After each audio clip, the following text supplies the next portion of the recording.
ॐ अज्ञानतिमिरान्धस्य ज्ञानाञ्जनशलाकया चक्षुरुन्मीलितं येन तस्मै श्रीगुरवे नमः। श्रीचैतन्यमनोभीष्टं स्थापितं येन भूतले स्वयं रूपः कदा मह्यं ददाति स्वपदान्तिकम्। नमो विष्णुपदाय कृष्णप्रेष्ठाय भूतले श्रीमाते भक्तिवेदान्तस्वामिनिति नामिने। नमस्ते सरस्वतीदेवे गौरवाणी प्रचारिणे निर्विशेषा शून्यवादी पाश्चात्यदेशतारिणे। जय श्री कृष्ण चैतन्य प्रभु नित्यानंद श्री अद्वैत गदाधर श्रीवासादि गौर भक्त वृंद। हरे कृष्णा कृष्ण कृष्ण हरे हरे हरे हरे राम राम राम हरे हरे। ओम नमो भगवते वासुदेवाय। ॐ नमो भगवते वासुदेवाय। ओम नमो भगवते वासुदेवाय।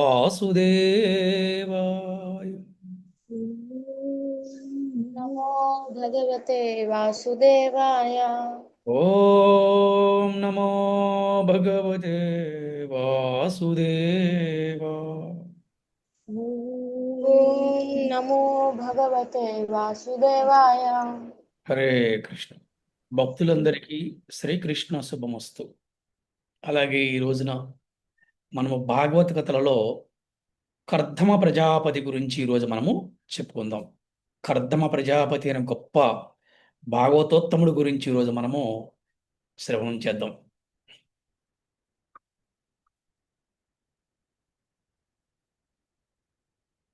ఈ సృష్టి ఆరంభములో ప్రజాభివృద్ధి కావించినటువంటి మహానుభావులందరినీ కూడా ప్రజాపతులని పిలుస్తూ ఉంటారు. ఎవరు వీరందరంటే బ్రహ్మదేవుడి యొక్క సంతానం వీరందరూ కూడా. వీళ్ళని ప్రజాపతులు అంటారు. మీరు ముఖ్యంగా దక్ష ప్రజాపతి పేరు విని ఉంటారు మీరందరూ కూడా. అలాగే కర్దమ ప్రజాపతి అనమాట. ఈ విధంగా వీరందరూ కూడా ప్రజా అభివృద్ధి అంటే బ్రహ్మదేవుడి యొక్క బాధ్యతలో వీరందరూ కూడా భాగస్వామ్యం అవుతుంటారు అన్నమాట. బ్రహ్మదేవుని యొక్క ఆదేశానుసారం వీరందరూ కూడా ప్రజలను వృద్ధి చేస్తూ ఉంటారన్నమాట, మానవుల్ని. ఆ విధంగా బ్రహ్మ కూడా తన సంతానములాగానే ప్రజాపతిగా పేర్కొనబడినాడు. భగవదాజ్ఞ మేరకు సృష్టి కార్యానికి సంసిద్ధుడైన బ్రహ్మ అనేక రకాలైన సృష్టులని సృష్టించినప్పటికీ కూడా ఆ సృష్టి చక్కగా విస్తరించలేదు. చాలా ఇబ్బందులు వచ్చాయి. అందువలన అతడు తీవ్రమైన తపస్సు, ఆరాధనము, సమాధి, భక్తి యోగమును కలిగిన వాడే ఇంద్రియ నిగ్రహంతో ఆయన మహర్షులను కూడా సృజించాడు. తరువాత సమాధి, యోగము, అసాధారణమగు శక్తి, తపస్సు, ఆరాధనము, వైరాగ్యము మున్నగ వాటిచే కూడినట్టు తన దేహమందలి ఒక్కొక్క భాగాన్ని ఆ మహర్షులకు బ్రహ్మ ఇచ్చాడు అనమాట. ఆ విధంగా బ్రహ్మకు జన్మించిన పుత్రుల్లో కర్దమ ముని ఒకడు. ఈ ప్రజా సృష్టిలో అతడు విశేషమైన పాత్రను పోషించాడు. అందుకనే ఆయనకి కర్దమ ప్రజాపతిగా ప్రసిద్ధి చెందాడు అనమాట. తండ్రి అయిన బ్రహ్మచే ప్రజాభివృద్ధిగా ఆదేశించబడిన కర్దముని మొట్టమొదట సరస్వతి తీరములో 10,000 సంవత్సరాలు తపస్సు చేశాడంట. అంటే 10,000 ఇయర్స్. ఏదైనా గొప్ప బృహత్ కార్యం చేయాలంటే భగవంతుడి యొక్క అనుగ్రహము తప్పకుండా కావాలి. ఆ భగవంతుడి అనుగ్రహం కోసం చాలామంది తపస్సు, ధ్యానము చేస్తూ ఉంటారనమాట. ఆ విధంగా సత్యయుగములో మానవుని యొక్క ఆయు పరిమితి 1,00,000 సంవత్సరాలు కాబట్టి కర్దముని 10,000 సంవత్సరాలు ధ్యానం చేశాడంట. అంటే సత్యయుగములో మనిషి 1,00,000 సంవత్సరాలు బతికేవాడంట. అందుకని 10,000 సంవత్సరాలు కర్దముని ధ్యానం చేశారంట భగవంతుడి కోసం. అలాగే పూర్ణత్వాన్ని సాధించడం కోసం, పూర్ణత్వ ప్రాప్తికై వాల్మీకి మహర్షి 60,000 సంవత్సరాల ధ్యానం చేశాడని కూడా మనం విన్నాం రామాయణంలో చూస్తే. చాలా చక్కగా వినండి. భాగవత కథని మన ఆచార్యులు ఎలాగ వర్ణించారంటే యజ్ఞంతో పోల్చారు. భాగవత కథని యజ్ఞంతో పోల్చారు. ఎక్కడైనా యజ్ఞం జరుగుతుందంటే ఎవరైనా ఎలాగొని ఉంటారా? అలాగే భాగవత కథని యజ్ఞంతో పోల్చారు. ఎందుకంటే యజ్ఞము అంటే ఏంటంటే భగవంతుడి ప్రీత్యర్థం చేసే ఏ కార్యానైనా యజ్ఞము అంటారనమాట. మరి ఈ భాగవత కథ కూడా భగవంతుడి ప్రీత్యర్థమే. భక్తుల యొక్క కథలని కీర్తించినప్పుడు, శ్రవణం చేసినప్పుడు, వర్ణించినప్పుడు భగవంతుడు ఎంతో ప్రీతి చెందుతాడంట. అందుకే యజ్ఞము అన్నారనమాట. అలాగే భగవంతుడు లీలను మనం వర్ణించినప్పుడు రాధాదేవి, గోపికలు, గోవులు, గోపబాలులు, అలాగే ఆచార్యులందరూ కూడా ఎంతో ప్రీతి చెందుతారంట. అందుకే దీన్ని యజ్ఞం అన్నారనమాట. ఆ విధంగా వా కర్దమ్మని 10,000 సంవత్సరాల ధ్యానం చేస్తే వాల్మీకి మహర్షి 60,000 సంవత్సరాలు ధ్యానం చేశారంట. అబద్ధాలతో నిండేటువంటిది, కలహపూర్ణమైనది, కపట భూయిష్టమైనటువంటి కలియుగములో మనిషి ఆయువు అత్యంత అల్పమైనది. అంటే 100 సంవత్సరాలే మనిషి ఆయువు కలియుగంలో. ఈ 100 సంవత్సరాలు కూడా ఎవరికి గ్యారెంటీ లేదు. 50 అలా 60, 40 కూడా ఈ మధ్యన అందరూ కూడా ముగిచ్చేస్తున్నారనమాట. ఎందుకంటే ధర్మబద్ధంగా జీవించేవాడు, శాకాహారాన్ని తీసుకునేవాడు, భక్తుడైన వాడు కనీసం 100 సంవత్సరాలు ఉండే అవకాశం ఉంది. వాళ్ళు కూడా ఉండడం కష్టంగా ఉండేది ప్రస్తుతం ఉన్నటువంటి ఆహారములో ఉన్నటువంటి కొన్ని ఇబ్బందుల వల్ల. సరే, ఏదైనప్పటికీ కూడా ఈ కలియుగంలో మనిషి ఆయువు 100 సంవత్సరాలు అత్యంత అల్పమైనది. అందుకని రోజుకు కేవలము 15 నిమిషాల పాటు చేసే ధ్యానంతో అతనికి పూర్ణత్వం ఎలా సిద్ధిస్తుంది? మనం చెప్తుంటారు, మీరు ధ్యానం చేస్తూ ఉంటామండి. ఏం చేస్తారు ధ్యానం? ఎవరి కోసం చేస్తారు ధ్యానం? అందుకే శాస్త్రాలు హరినామ సంకీర్తన విధానాన్ని తెలియజేశాయన్నమాట. ఇది ఈ కలియుగంలో మనుషులకి, మానవులకి అత్యంత సులభమైనది, తక్కువ సాధనతో ఎక్కువ ఫలాన్ని పొందింది అంటే హరినామ సంకీర్తన విధానం అన్నమాట. ఆ విధంగా కలో నాస్తైవ నాస్తేవ నాస్తేవ అని కలియుగంలో హరినామ సంకీర్తనకు అన్యమైనది ఇంకొకటి లేదని ముమ్మాటికి నొక్కి చెప్తున్నారనమాట. ఆ విధంగా కర్దమముని తపస్సుకి సంతుష్టుడైనటువంటి శ్రీహరి భగవంతుడు ప్రత్యక్షమయ్యాడంట కర్దమునికి. ఆకాశ మధ్యమున గరుడునిపై నిలిచి ఉన్నట్టు ఆ దేవదేవుడైన చతుర్భుజుడు పీతాంబరమును కట్టి సూర్యతేజంతో ప్రకాశించసాగాడంట భగవంతుడు.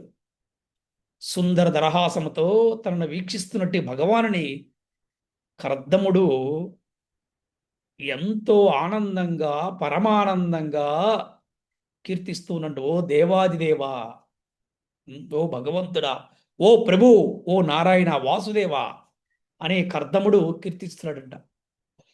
కర్దముడు చేసినటువంటి నిష్కపటమైనటువంటి స్థుతికి, అంటే ఎటువంటి కపటం లేకుండా, కొంతమంది కపటంతో మనల్ని పొగుడుతూ ఉంటారు, కొంతమంది కపటంతో కీర్తిస్తూ ఉంటారు. కానీ ఇక్కడ కర్దముని ఎటువంటి కపటం లేకుండా నిష్కపటంగా భగవంతుడు స్తుతించాడు. ఆ స్థుతికి ఎంతో ఆనందపడేటువంటి భగవంతుడు అనుగ్రహంతో ఇలా పలికాడంట. చూడండి ఏం పలికంటే, నీ మనస్సులో ఏది ఉన్నదో తెలుసుకొని ఆ కోరికను తీర్చడానికి నేను అన్ని ఏర్పాట్లు చేశాను. చూసారా? భక్తితో నన్ను అర్చించి సేవించే వారికి ముఖ్యంగా సమస్తాన్ని నాకే అర్పించినట్టు వారికి ఏనాడును నిరాశ కలగదు. నోట్ చేసుకోండి, రన్నింగ్ నోట్స్ ఉంటే. చూసారా? అంటే దీన్ని బట్టి ఏమర్థమవుతుందంటే, అసలు భగవంతుడిని మనం ఏమీ అడగవలసిన అవసరం లేదు. కేవలం మనం ఏం చేయాలి? అనన్యమైన భక్తి చేయాలి. అనన్యా చింతయంతో మా ఏ జనా పర్యుపాసతే తేషాం నిత్యాభియుక్తానాం యోగక్షేమం వహామ్యహం. కర్దం ప్రజాపతి అది చేశాడు. భక్తితో సేవించాడు, భగవంతుడు సంతోషపడ్డాడు. ఇప్పుడు ఏమంటున్నాడంటే, నీ మనస్సులో ఏది ఉన్నదో తెలుసుకొని ఆ కోరికను తీర్చడానికి నేను అన్ని ఏర్పాట్లు చేశాను. చూసారా? కానీ మానవులు ఏం చేస్తున్నారు? నాకు అది కావాలి, ఇది కావాలి, ఇది కావాలి, అది కూడా సరిగ్గా చేయరు. ఇంకో విషయం చెప్పారు, భక్తితో నన్ను అర్చించి సేవించే వారికి, ముఖ్యంగా సమస్తాన్ని నాకే అర్పించినట్టు వాడికి. అనన్యభక్తి అంటే ఏంటి? నాకు అనన్యభక్తి అంటే, నీవు తప్పితే నాకు వేరే గతి లేదు నాయన. ప్రహ్లాదుడు ఏమన్నాడు? ఓ ప్రభు, నాకు నీవు తప్పితే ఎవరున్నారు? సొంత తండ్రే శత్రువయ్యాడు కదా, సొంత మిత్రులే శత్రువులయ్యారు కదా, విద్యను బోధించే గురువులు కూడా ఇప్పుడు నాకు శత్రువులయ్యారు కదా. హే ప్రభు, నీవు తప్పితే నాకు ఎవరున్నారు అన్నాడు అనమాట. అది అది అర్పించడం అంటే. సమస్తాన్ని నాకే అర్పించినటువంటి వారికి ఈనాడు నిరాశ కలగదంట. చూసారా?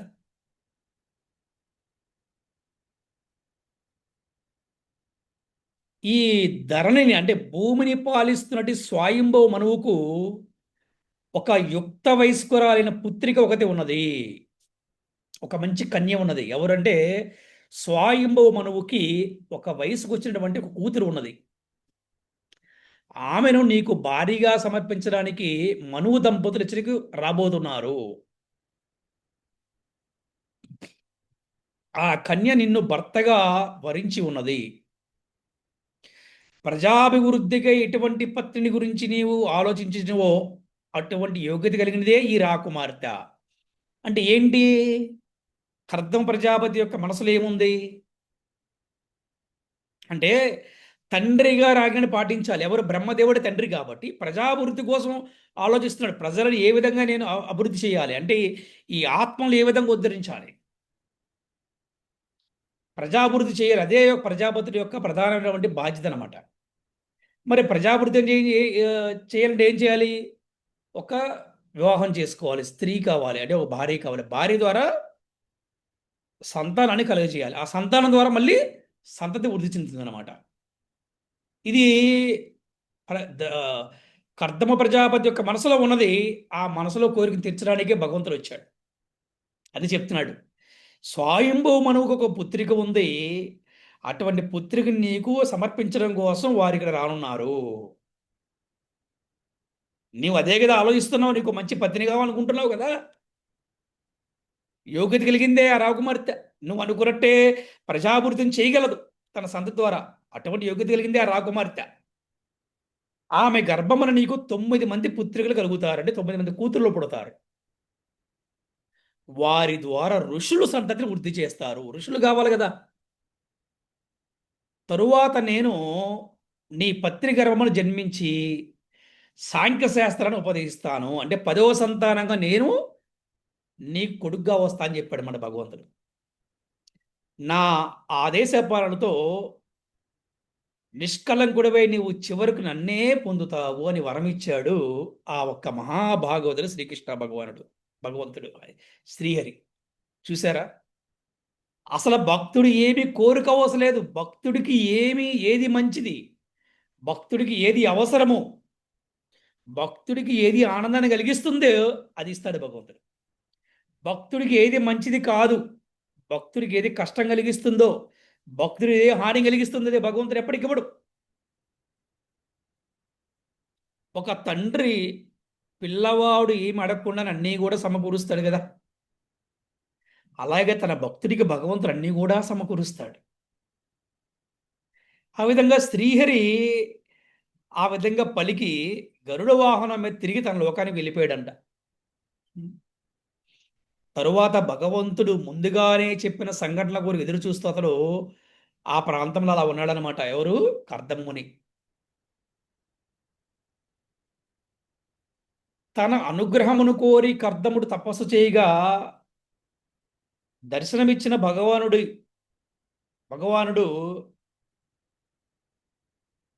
ఆ భక్తుడి కరుణామయుడైపోయాడనమాట.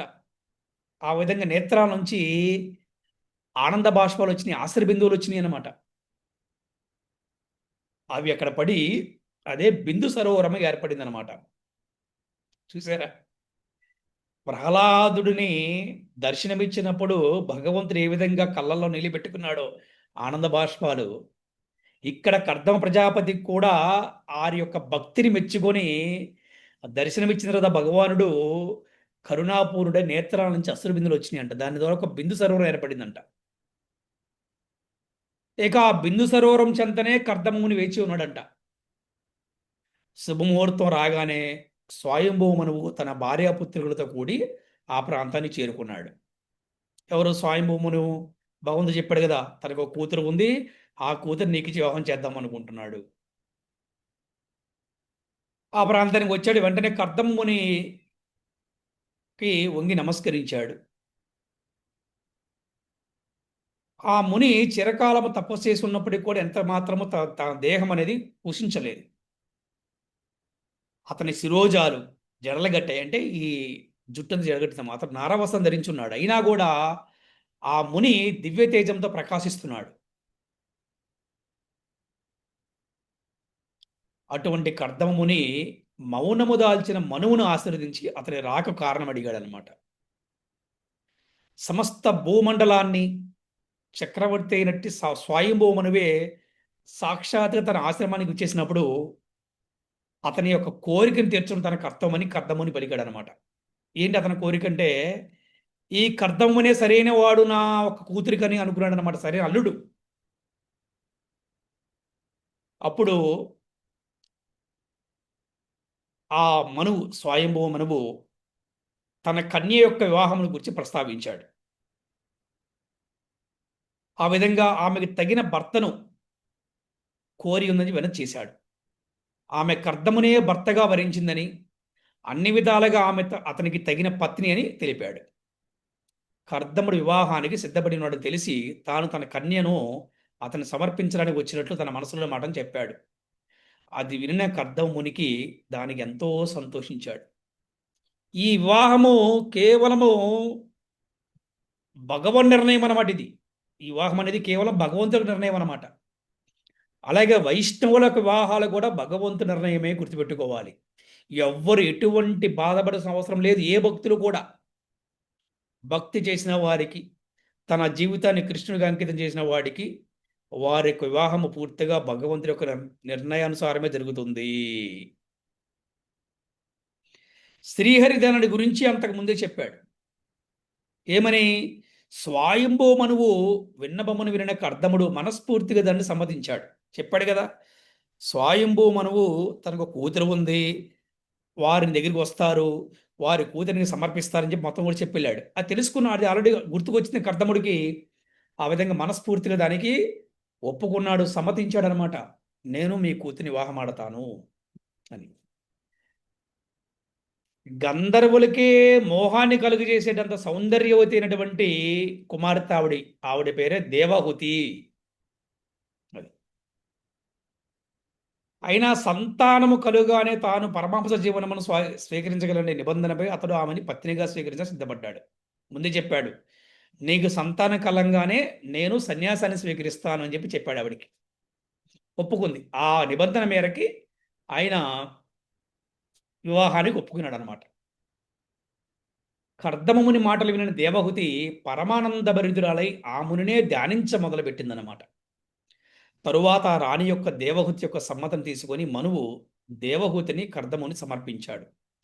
మనుపత్ని అయిన శతరూప ఆభరణ వస్త్రాలను, గృహోపకరణాలను కట్టంగా ఇచ్చింది. వైదిక ఆచారం ప్రకారం కట్టం అనేది వధువు యొక్క తండ్రి వసిగే శుభ సూచకముకు బహుమానము అంటే ప్రేమతో ఇచ్చిన ఒక బహుమానం కట్నం అనేది. కానీ కలియుగంలో ఏమైంది, అది ఒక సాంఘిక దురాచారం అయిందనమాట. అంటే కమాండింగ్ ఏంటి ఏంటి కమాండింగ్, తర్వాత ఏంటి ఎక్స్పెక్టేషన్స్, కండిషన్స్ అనమాట ఇవాళ. అది కట్నం అనేది ఎప్పటి నుంచో ఉంది. కట్నం అంటే ఏంటి అంటే దాని అర్థం ఏంటి అంటే, కట్నం అనేది ఏంటంటే వధువు యొక్క తండ్రి ప్రేమతో సమర్పించుకునేది అనమాట. అది కానీ వాళ్ళు డిమాండ్ అయిపోయింది అనమాట. ఎంత ఇస్తావు, ఏం చేస్తావు, అట్లా అయిపోయింది అనమాట. తన ప్రియ కూతురుని కర్దమునికి ఇచ్చిన తరువాత స్వయంభును కన్నీరు కార్చాడు. మనం చూస్తూ ఉంటాం, వివాహాలు చూస్తుంటాం కదా. పెళ్ళవ్వంగానే, అప్పగింతలవ్వంగానే ఆ తండ్రి ఏడుస్తాడు కూతురుని చూసి. అది సహజం, ప్రతి తండ్రికి ఉంటుందన్నమాట. ఇక పుత్రుని హక్కును చేర్చుకుని ఏడిచాడు. అయినా తండ్రికి ఏనాటికైనా పుత్రికను ఒక వరునికి ఇచ్చివలసిందే కదా. అందుకే కన్యాదాన ఫలము శాస్త్రంలో గొప్పగా వర్ణించబడింది. కన్యాదానం అంటే నువ్వు ఆల్రెడీ కన్యను ఒక దగ్గర నుంచి దానం తీసుకున్నావు కాబట్టి నువ్వు మళ్ళీ నీ కన్యను మళ్ళీ వేరే వాడికి దానం ఇవ్వాలి. ఏది నీ దగ్గర పెట్టుకోకూడదు, మరిగిపోతుంది అనమాట. అది ఎందుకనే ఎప్పుడు కూడా మనం ఎలాగే తీసుకున్నాం మనం అలాగే ఇచ్చేసేయాలన్నమాట. అది అందుకే కన్యాదానం అనేది శాస్త్రాలు చాలా గొప్పగా వర్ణించారు. చాలా విశేషమైన స్థానాన్ని ఇచ్చారు కన్యాదానం అనమాట. అది ఆ విధంగా మనువు తన బాధ్యతను తీర్చుకొని భార్యతో కలిసి రాజ్యానికి వెళ్ళిపోయాడు. రాజు రాజ్యానికి తిరిగి వచ్చాడని తెలిసి ప్రజలందరూ కూడా స్తోత్రం చేస్తూ ఆహ్వానించారు. అతని రాజధాని అయిన బాహిష్మతిపురమును ఎంతో సుప్రసిద్ధమైందన్నమాట. విష్ణువు వరహ అవతారమును ధరించినప్పుడు రోమాలు రాలినట్టి ప్రదేశము కనుక అది సర్వదా సంసిద్ధమైందనమాట. ఆ రాజధాని బాహిష్మతి. అచ్చట ఎక్కడ కూడా త్రివిధ తాపాలు ఉండవంట. మనువు రాజర్షి కనుక భౌతిక సుఖమునైనా కృష్ణ భక్తి భావనయుత వాతావరణాన్ని అనుభవించాడు. అందువలన అతడు ఎన్నడూ కూడా దిగజారలేదు. గుర్తుపెట్టుకోవాలి. అంటే ఇక్కడ భౌతిక సుఖమనైనా కూడా, అంటే ఎవరైనా ఉద్యోగాలు చేస్తున్నారో వ్యాపారాలు చేస్తున్నారో వారందరూ కూడా కృష్ణ భక్తి చేస్తూ కానీ చేశారనుకోండి ఎప్పుడు కూడా దిగజారిపోరు అనమాట. అదంటే కృష్ణ కర్మ అని చెప్పొచ్చు అనమాట. అలాగా తత్ఫలితంగా ఆయువు క్రమంగా గడిచిపోయినప్పుడు కూడా అది వ్యర్థంగా మాత్రం గడిచిపోలేదు. అదే భౌతికమైన వ్యక్తి కనుక వయసు అయిపోయింది అనుకోండి, ఏముంటుంది చెప్పండి, చెప్పుండడానికి ఏముండదు. అదే భక్తుడికి చాలా కథలు ఉంటాయి. ఇప్పుడు ఏం చెప్పుకుంటాడు చెప్పండి, మనువు, ఆహా సాక్షాత్తు నేను భగవద్భక్తి చేయటం వల్ల, నేను కృష్ణ భక్తి చేయటం వల్ల, సాక్షాత్తు శ్రీహరి దయ వల్ల, శ్రీహరి కరుణ వల్ల, శ్రీహరి ఆశీర్వచనం వల్ల నేను నా కుమార్తెను ఒక యోగుడైనటువంటి కర్దమ ప్రజాపతికి వివాహం చేశాను. అంతకన్నా నాకు ఇంకా భాగ్యం ఏం కావాలని చెప్పి అనుకుంటాడు అనమాట. చూసారా, అంతకన్నా ఇంకేం కావాలి చెప్పండి. అదే కనుక భౌతికంగా జీవిస్తే ఏం చెప్పుకుంటారు చెప్పండి, వాళ్ళకి చేశాను, వీళ్ళకి చేశాను, వాళ్ళు నాకు చేయలేదు, నేను నిలిచి రకరకాల విషయాలు చెప్పుకుంటారనమాట. అబ్బో ఏంటి ఆ డ్రింక్ చాలా బాగుంది, ఏంటి ఆహారం చాలా బాగుంది, ఆ స్త్రీ చాలా బాగుంది. చాలామంది రిటైర్ అయిపోయిన మనం చూస్తూ ఉంటాం అనమాట. రిటైర్ అయిపోయి రకరకాల వేషాలు వేస్తూ ఉంటారనమాట. కానీ భక్తిలో ఉంటే ఆయువు తగ్గిపోయినా కూడా ఎప్పుడు కూడా వారి జీవితం వ్యర్థం కాదనమాట. ఆ విధంగా 71 యుగ చక్రాల ఆయువుని అతను గడిచిపోయింది అనమాట. చూసారా, 70 యుగ చక్రాలు గడిచిపోయింది ఆయనకి. ఆ విధంగా ఆ స్వయంభూ మనువు దివ్యస్థితిలో నెలకొన్నాడు అనమాట.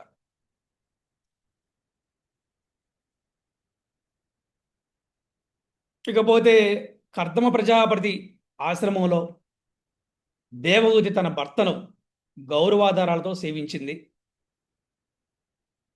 భవాని అంటే పార్వతీదేవి తన భర్త అయిన శివుని ఏ విధంగా సేవించిందో అదే విధంగా ఆమె ఎంతో ప్రేమగా అతన్ని పూజించిందన్నమాట కర్దమ ప్రజాపతిని. ఆ విధంగా ఎంతో సుకుమారి అయిన దేవహూతి భర్త సేవలో నిలిచి క్రమంగా తను బక్కచిక్కిపోయిందనమాట. ఆమె పతి సేవ తత్పరతకు మిక్కిలి ఆనందపడ్డ కర్దముని ఆమెను వరమను కోరుకోమన్నాడు. అప్పుడు ఆమె తనకు సంతానం కావాలని కోరుకున్నది. కానీ తన దేహము తత్కార్యానికి యోగ్యమైనట్లు చేయమని చెప్పింది. ఎందుకంటే తన దేహం బాగా చిక్కిపోయింది కదా. మరి నా దేహం బాగుంటేనే కదా సంతానం కలిగి సంతానం బాగుంటుంది. సంతానం కావాలని కోరుకుంది. అలాగే ఆ కార్యానికి యోగ్యమయ్యేలాగా నాకు దేహం కూడా చేయమని చెప్పడం జరిగిందన్నమాట. అలాగే కుటుంబ జీవనానికి అనువుగా ఒక మంచి గృహమును కూడా ఏర్పరచమని కోరింది ఆవిడ. జనరల్గా ప్రతి స్త్రీకి కూడా సొంత ఇల్లు కావాలని కోరిక ఉంటుంది. అది ధర్మబద్ధమైందే, ఎటువంటి అధర్మైంది కాదనమాట. ఇది పురాతన కాలం సాధువులను చూస్తూనే ఉందన్నమాట. అది తప్పేం కాదు. ఆ విధంగా పత్ని కోరికను వినే కర్దముడు తన యోగ శక్తి చే వెంటనే ఒక అద్భుతమైనటువంటి ఒక పెద్ద గృహాన్ని నిర్మించాడు. విమాన సౌధాన్ని నిర్మించాడు అనమాట. చాలా పెద్దదనమాట అది. అది ఎలా ఉందంటే సర్వ అలంకార శోభితము, సర్వ సంపద, చిత్రకళారచితం అయిపోయింది అనమాట. ఆ గోడల మీద శిల్పాలు చెక్కబడి ఉన్నాయి.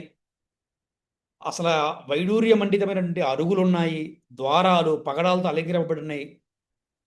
అలాగే అందులో సజీవమైన హంసలు, పావురాలు, ఆ అలాగే భవ్యమైన మందిరం తయారైందనమాట. కానీ దేవహూతి దేహం మాత్రము బక్క చిక్కిపోయింది. అందువల్ల ఆమె సంతృష్టి చెందలేదనమాట. అన్నీ బాగున్నాయి, ఇల్లు వచ్చేసింది, అన్నీ వచ్చేసినాయి, కానీ ఈవిడ మాత్రం బక్క చిక్కిపోయింది. ఆ విధంగా భార్య మనోగత తెలుసుకున్న కర్దముడు ఆమెని బిందు సరోవరంలో స్నానం చేసి రమ్మని చెప్పి పంపించాడు. సో ఇక్కడతోటి ఈరోజు మనము ఆ, ఒక నిమిషం 4 5 అనుకుంటుంది కదా. ఓకే.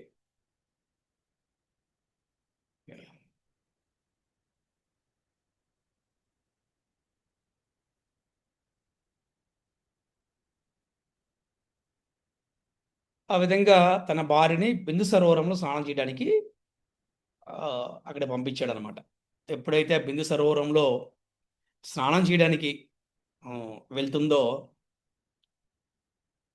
ఆవిడ జుట్టు ఎలా ఉంది, శిరోజులు ఎలా ఉన్నాయంటే జడలు గట్టిపోయి ఉన్నాయన్నమాట. వస్త్రాలు మురిగ్గా ఉన్నాయి. దేహం బక్క చిక్కిపోయింది. దేహంపై మట్టి పేరుకుపోయింది. ఆమె సరోవర అంతర్భాగంలోకి వెళ్ళగానే 1000 మంది కన్యలు ఆమెను చుట్టుముట్టి ఆ, తాము సేవికా గణమని చెప్పి సేవలను చేయడం ఆరంభించారంట. చూసారా? తొలుత వారు ఆమెకు విలువైన తైలాలను స్నానం చేయించారంట. నిర్మలమైన వస్త్రములను కట్టబెట్టారంట. దివ్యాభరణాలతో ఆమెను అలంకరించారంట. సర్వగుణ సమన్వితమైన ఆహారం తినిపించారంట. తరువాత దేవహుతి తన భర్తను తలుచుకుందంట. మదిలో తలుచుకున్నదే తడువుగా ఆమె తమ పరిచారక బృందంతో పాటుగా భర్త సన్నిధిలో నిలిచిందనమాట. దేవహుతి దేవహుతికి పూర్వ సౌందర్యం తిరిగి వచ్చడం చూసి కర్దముడు ఆశ్చర్యపడ్డాడంట. ఆమె పట్ల అతడు ఆకర్షితుడయ్యాడు. చూసారా? భగవంతుడి యొక్క భక్తి చేస్తే, భగవంతుడికి సేవ చేస్తే వారి జీవితాలు ఎలా ఉంటాయని చెప్పడం కోసం ఇది ఒక గొప్ప ఉదాహరణ. ఇది ఒక మోరల్ అనమాట. చూడండి, ఏమీ ఆశించకుండా భర్తకి సేవ చేసింది. బక్క చిక్కిపోయింది. జడలన్నీ కూడా మట్టి కొట్టుకుపోయినాయి. బట్టలు కూడా బురికైపోయినాయి. వాటి గురించి ఆలోచించుకుని నిరంతరం కూడా భర్తే దేవుడు.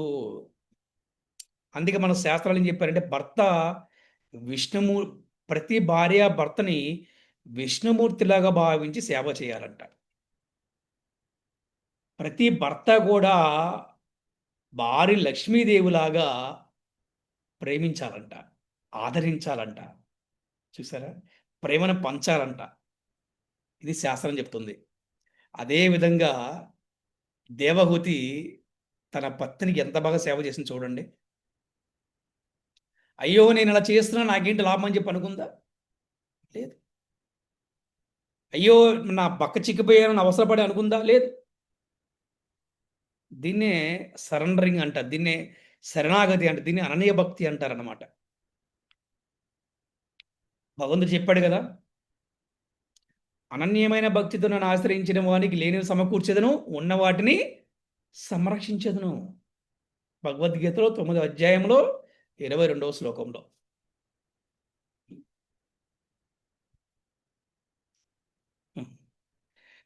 కర్దమ ప్రజాపతి మనసులో ఏదో తెలుసుకొని సాక్షాత్ భగవంతుడే వచ్చి మనసులో కోరికను తెరిచి వెళ్ళాడు చూసారా? అది భక్తి అంటే. హరే కృష్ణ హరే కృష్ణ కృష్ణ కృష్ణ హరే హరే, హరే రామ రామ రామ హరే. శ్రీల ప్రభుపాదికి జై, శ్రీల గురుదేవుకి జై, అనంత కోటి వైష్ణవ భక్త బృందకి జై, కర్దమ ప్రజాపతికి జై, గ్రంథర శ్రీమద్ భాగవతంకి జై. హరి హరి బోల్. హరే కృష్ణ.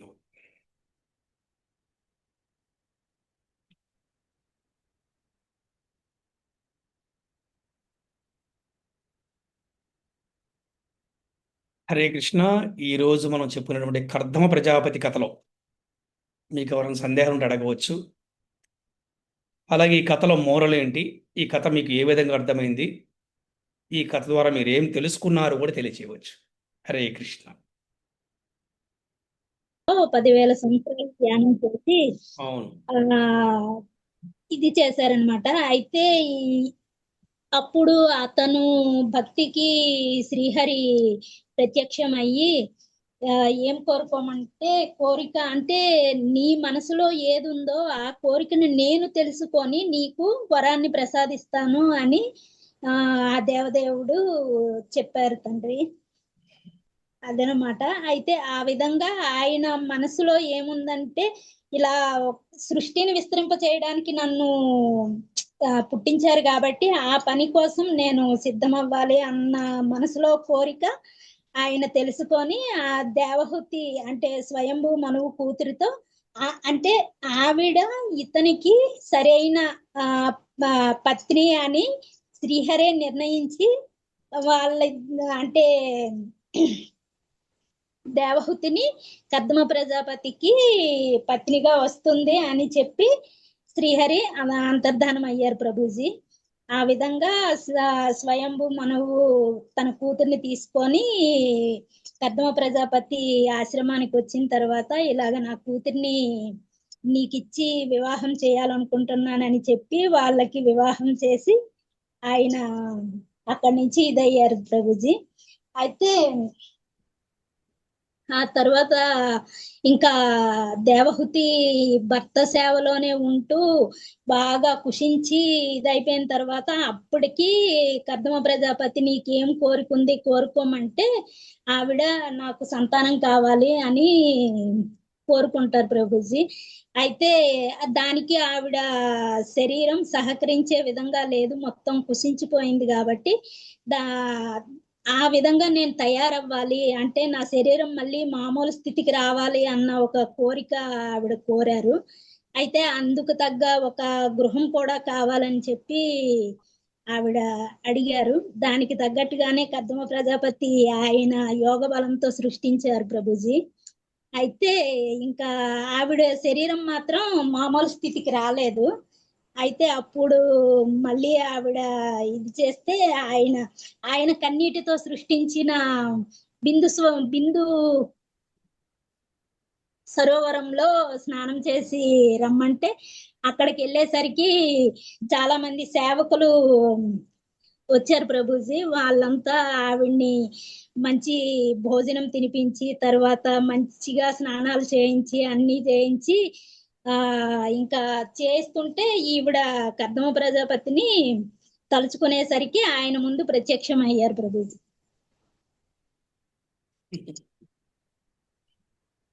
బాగుంది.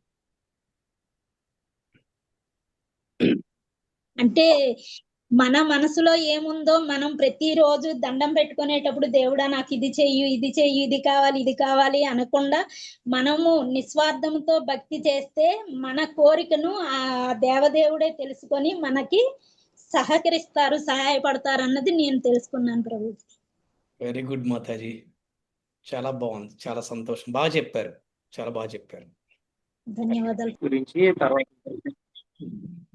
భాగవతం గురించి ఈరోజు జరిగిన టాపిక్ మన కర్దమ మహాముని తర్వాత దేవహూతి యొక్క సబ్జెక్ట్ లో జరిగింది ప్రభుజీ. ఇందులో నేను బాగా అర్థం చేసుకుంది, నాకు నచ్చిన పాయింట్ ఏంటంటే ప్రభుజీ, దేవహూతి ఆమె రాజు గారి యొక్క ఆ, వారి అంతఃపురంలో ఉన్నప్పుడు ఆమె కిందే కొన్ని వందల మంది ఆ, సేవ చేసేవాళ్ళు ఉండేవాళ్ళు ప్రభుజీ. ఏనాడు ఒక చిన్న పని చేసింది లేదు. ఆ తర్వాత ఆమెకి ఏం కావాలన్నా సర్వము ఆ, అందరూ తెచ్చిపెట్టి అరేంజ్ చేసేవాళ్ళు ప్రభుజీ. అలాంటిది తండ్రి మాటకు విలువనిచ్చి అరణ్యాల్లో సడన్ గా అంతఃపురం నుండి అరణ్యాల్లో ఒక చిన్న ఆ, గుడిసెలో నివసించడానికి, అది కూడా ఒక ఒక ముని కేవలం సంతానం దానం చేసిన తర్వాత నేను నీతో ఉండొచ్చు ఉండకపోవచ్చు అని చెప్పిన తర్వాత కూడా ఉండడు. ఆమె ఆ నిర్ణయం ఉండొచ్చు ఉండకపోవచ్చు కదా, ఉండడు. చెప్పేశాడు క్లియర్ గా. ఉండదు. ఆ రోజుల్లో ఆప్షన్స్ లేవు. స్ట్రైట్ అవును, ఫార్వర్డ్. లౌక్యం ఉండదు ఆ రోజుల్లో. అవును. ఒకటే మాట, నేను ఉండను. దానికి ఇష్టమైతే పని చేసుకుంటే లేకపోతే లేదు, అంతే. ఉమ్. ఒకే అంటే మాట, అంతే. అవునవును. అంటే అంతఃపుర జీవితాన్ని దానికి ఆ చూసుకున్నట్లయితే ప్రభుజీ, దానికి ఆల్మోస్ట్ ఆపోజిట్ జీవితం అరణ్యాల్లో బతకడం అనేది. ఎందుకంటే ఆ ఆ సహాయం చేసే వాళ్ళు ఉండరు, ఈమె అన్ని పనులు చేసుకోవాలి, ప్లస్ ఆ సంతానం తర్వాత కూడా వదిలేసి వెళ్ళిపోతా అని చెప్పాడు. కానీ ఇక్కడ ఏంటంటే ఒక తండ్రి మాటకి గౌరవం ఇచ్చి, తర్వాత స్వధర్మ పరిపాలన, ఒక భార్య ఒక భర్త మాటకి తండ్రి మాటకి ఏ విధంగా గౌరవం ఇవ్వాలనేది ఇక్కడ మనకి చాలా స్పష్టంగా అర్థమవుతుంది ప్రభుజీ. దాని ద్వారా ఆ ముగ్గురు తండ్రి ఆయన ధర్మాన్ని ఆ ఆ, చేయసాగాడు. తర్వాత కద్దమమ్మని కూడా ఆ ఆయన యొక్క భగవంతుడిని వెతుక్కునే పనిలో ఆయన పడిపోయాడు. తర్వాత ఆ దేవహూతికి కూడా కపిల భగవానుడు పుట్టడం, తర్వాత కపిల భగవానుడు గీత చెప్పడం అంతా జరిగింది. సో నాకు ఇది బాగా నచ్చింది ప్రభుజీ, ఈ రోజు మీరు చెప్పిన సబ్జెక్ట్. ఇంకొకటి ఏంటంటే ప్రభుజీ, భాగవతం యొక్క ఇంపార్టెన్స్ గురించి చెప్పారు మీరు ఇందాక. నేను పొద్దున్నే ఇంకో క్లాస్ లో విన్నాను ప్రభుజీ. అక్కడ ఆ, మనకి క్లాస్ లో చెప్పారు. ఆ, మన హృదయంలోనే భగవంతుడు ఉన్నాడు. అట్ ద సేమ్ టైము ఎన్నో కోట్ల జన్మల నుండి చేసుకుంటూ వస్తున్న ప్రారంధ కర్మ కూడా ఉంది. సో ఈ ప్రారంధ కర్మ భగవంతుడి వైపు చూడకుండా మనల్ని ఎప్పుడు భౌతిక ప్రపంచం వైపు తిప్పుతూ ఉంటుంది. కాబట్టి మనకి భగవంతుడు ఎంతో కరుణతో ఇచ్చిన ఆప్షన్ ఏంటంటే నష్టప్రాయేషు అభద్రేషు నిత్యం భాగవత సేవయ అని. సో ఈ కర్మకాండాల వల్ల మనం భగవంతుడికి వ్యతిరేకంగా తిరగటం కూడా నష్టం నష్టం కలిగించేదే. కాబట్టి ఈ నష్టప్రాయేషు, ఈ అభద్రమైన అంటే ఏ ఏ క్షణంలో ఏం జరుగుతుందో తెలియని ఈ ప్రపంచంలో భాగవతం రోజు వినటము, ఆ, రోజు చదవటము, ప్రామాణికమైన గురువుల నుండి ఏ, నిజంగా ప్రతి జీవుణ్ణి సక్రమైన జీవన విధానంలోకి, తర్వాత భగవంతుని చేరుకునే జీవన విధానంలోకి చేరుస్తుందనేది నా అభిప్రాయం గురించి. హరే కృష్ణ. హరే కృష్ణ. బాగా చెప్పారు. ఆ రోజుల్లో ఎలా ఉండేదంటే ఆ, తండ్రి మాట అంటే మాటే. అంటే కూతురికి ఆప్షన్ లేదనమాట ఆ రోజుల్లో. కానీ వాళ్ళంతా ఆప్షన్. అమ్మా నీకు నచ్చితే చేస్తా, లేకపోతే లేదు. అంటే ఎందుకు తండ్రి మాట అంటే ఆ రోజుల్లో ప్రతి తండ్రి కూడా ఒక రాజర్షిలాగా బతికేవాడు. ధర్మబద్ధంగా బతికేవాడు. అందుకని వారి ఆలోచనలు బాగుండేవి, వారి నిర్ణయాలు కూడా బాగుండేవి. కానీ ఇప్పుడు ఆ పరిస్థితి లేదు.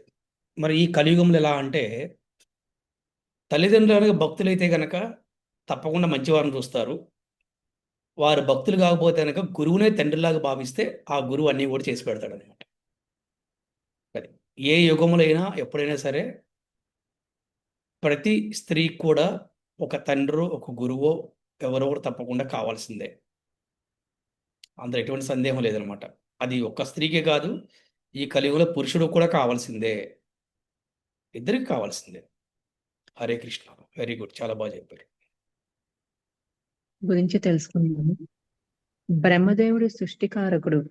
ఓ, ఆయన అతనికి కర్దమ ప్రజాపతి ఒక కొడుకు. న- ఆ, స- ఆయన కర్దమ ప్రజాపతి ఈ సరస్వతీ తీరములో 10,000 సంవత్సరములు తపస్సు చేశాడు. కూడా 3 సార్లు హరే కృష్ణ మహామంత్రం చెప్తూ క్లాస్ ముగించారు. హరే కృష్ణ హరే కృష్ణ కృష్ణ కృష్ణ హరే హరే, హరే రామ రామ రామ హరే హరే. హరే కృష్ణ కృష్ణ కృష్ణ హరే హరే, హరే రామ రామ రామ హరే హరే. హరే కృష్ణ కృష్ణ కృష్ణ హరే హరే, హరే రామ రామ రామ హరే హరే. ఏంటి మీరు ఎవరు చెప్పట్లేదా హరే కృష్ణ మహామంత్రం? చెప్తున్నాం గురుజీ. నోట్లో చెప్పుకుంటున్నారా? మరి మాకెవరికి వినపట్లేదు కదా. మళ్ళీ చెప్పండి ఒకసారి, అందరూ గట్టిగా చెప్పండి. హరే కృష్ణ కృష్ణ కృష్ణ హరే హరే హరే హరే రామ రామ హరే హరే రామ రామ రామ రామ రామ రామ రామ హరే హరే హరే. హరే హరే కృష్ణ హరే కృష్ణ హరే కృష్ణ కృష్ణ కృష్ణ కృష్ణ హరే హరే హరే హరే హరే హరే రామ రామ హరే రామ రామ హరే హరే హరే హరే హరే కృష్ణ. కృష్ణ కృష్ణ కృష్ణ హరే హరే హరే హరే హరే రామ హరే హరే రామ హరే హరే రామ రామ రామ హరే హరే. హరే కృష్ణ. హరే కృష్ణ గురుజీ, ధన్యవాద ప్రణామం.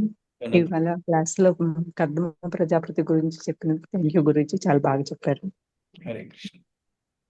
Thank you. హరే కృష్ణ ప్రభుజీ, ధన్యవాద ప్రణామం ప్రభుజీ. దండ ప్రణామం. హరే కృష్ణ. ప్రణామాలు గురూజీ. హరే ప్రణామం. కృష్ణ. హరే కృష్ణ.